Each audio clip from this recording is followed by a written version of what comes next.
KD has been trending for several hours now. This is Tuesday, the 10th of February, 2026. Yesterday, up till its post market session, it lost up to 54%. Yeah, let's see now. Let's just quickly see what the intraday low was, 10.1 dollars. Yeah, amongst other things, the company disclosed expected material internal control weaknesses, rendering prior assessments unreliable, and announced its CFO's departure amid an SEC related accounting review that delayed the thank you report. JP Morgan downgraded the stock to underweight from overweight, cut its price target to $16 from $40 on the weak outlook and the CFO exit.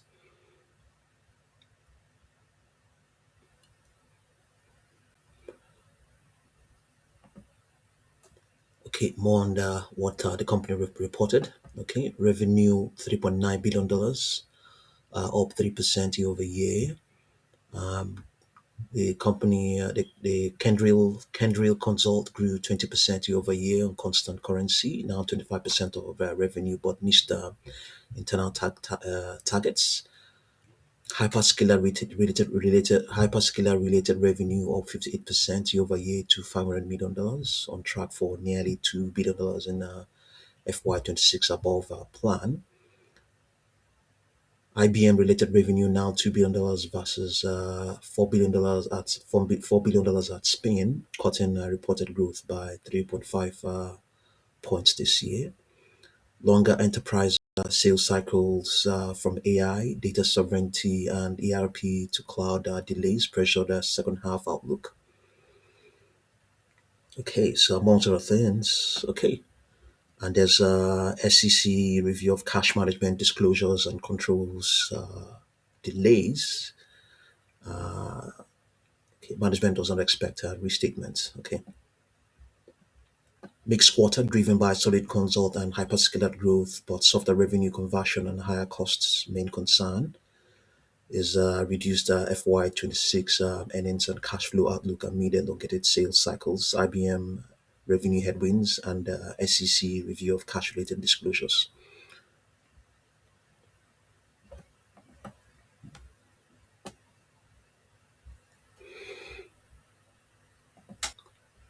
Short interest 8.62%. Float is 223 million shares, but the 50-day average is 3.328 million. It's easy to borrow, so it's not short sellers will be doing their best on the stock. So the stock has been showing a lot of weakness within a longer term bearish trend. The underlying trend is underscored by its 200-day moving average, which, as you can see here, is sloping bearishly lower. So positions opened from 10 days ago up to 200 days ago are not in profit. Yeah, positions opened all the way back then are not in profit. 10 days ago, surely are not in profit. So the extrapolation is saying that at least lower prices may remain in place up till the 23rd of February. And that is equally the case with its momentum. Momentum is expected to continue to decay up till that day. By the next day, the 24th, is expected that a bounce might occur. What could possibly warrant that? It has disclosed its earnings outcomes. What else is coming up? Do we know if of anything else coming up? Okay, so it's saying that it might bounce on that day, and by from the 25th, it may just consolidate, or it may remain stable up till the 10th of March, and then from the 11th of March, it will pick up again and remain elevated up to the 23rd of March. Okay, if you know about anything that could possibly warrant momentum in the stock to pick up, let us have a just drop a comment and let's see what it is. So as I indicated, positions opened all the way back to from 10 days ago all the way back to 200 days ago, not in profit. But in any case, it has a projection here of pivotal projection here of 23.65. I can't conclude that. The algos have been, they've still reiterated the projection 23.75. Okay, yeah. Let's see what we have on its, weekly chart. On the weekly chart, there are no extrapolations. What we have here is just a pivotal projection as well. The stock has been been on the downtrend. It's been showing a lot of weakness within a longer term. It doesn't have no extrapolation, no weak, no the underlying trend on the it's been showing a lot of weakness within. Okay, well, okay, the weekly chart is bullish. The weekly chart, the underlying trend on the weekly chart is bullish. So still showing a lot of weakness within a longer term bullish trend. Yes, this is a lot more holistic than the daily chart. So you can say that. So in any case, projection here, upper projection that is was reiterated yesterday, 16.34. Okay, okay. Let's see what we have on the 4 hour chart, which is it has had a bounce, a brief bounce. We saw there 10 point into a day low of 10 point 10.1.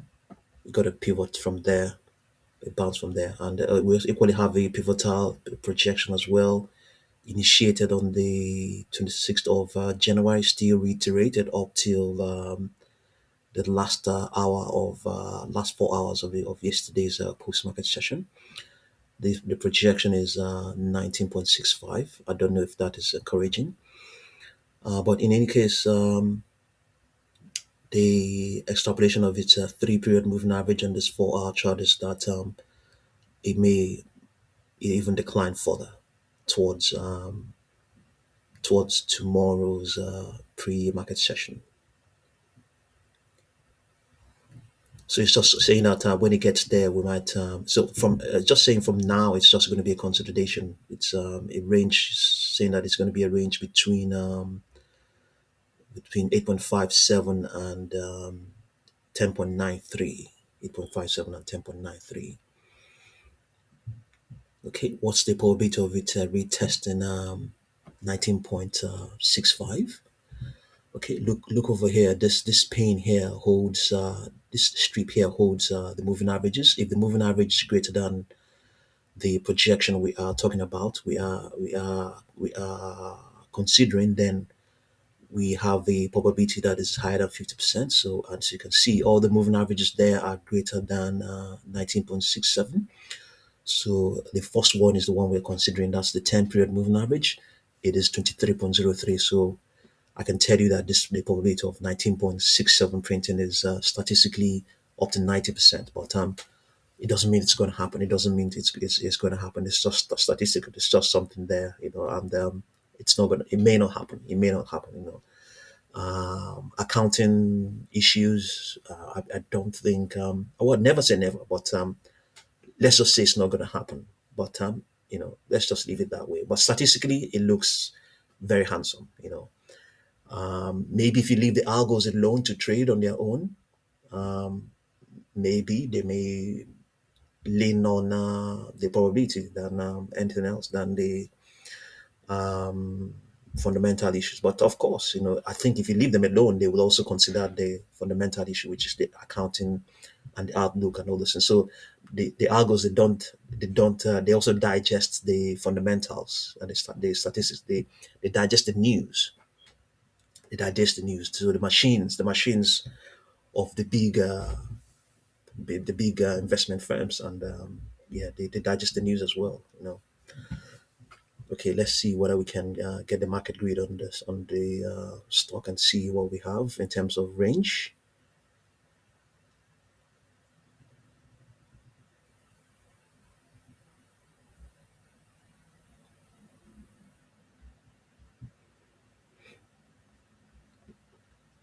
Okay, let's see what we have down here.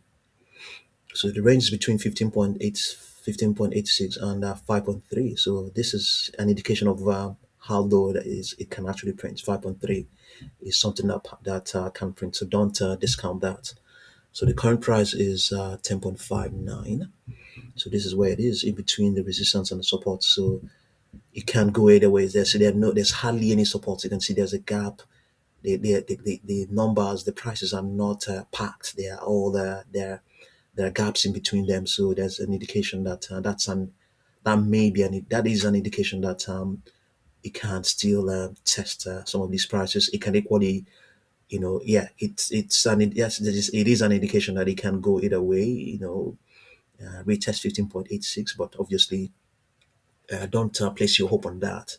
The point I'm trying to make is that we have gaps between reasonable gaps between the prices. You can see here between this and this is almost $2.50 here. It's almost $1 and some fraction here. It's almost one. So if you want to see what a how would I put it, a solid support will be, prices closely packed. Prices both closely packed. So it is currently in between 11.83 and 9.33. So if 9.33 were to be a robust support, then you'll be looking at another price of around $9 or thereabout. Something much much closer, not one that is up to almost $1 away. So you can see here, and then above here as well. If it's going to rebound, then there's a chance that it may go ahead and test 11.83. There isn't any reiteration of this sort of price, 11.83 as things now right now. We can even look up here. There's nothing there. There's nothing there. So amongst other things, So yeah, that's what's going on. It's either way can go, either way can go, either way can go. So lower prices very much possible. We can see it pockets of pockets that it can fall through. But at the same time, if it continues to print towards this sort of level, the lower it prints towards 5.3, the better the buying opportunity. Yeah. So yeah, it's been trending for some hours now. Let's see. I will definitely continue to update you. Thank you very much for watching this video.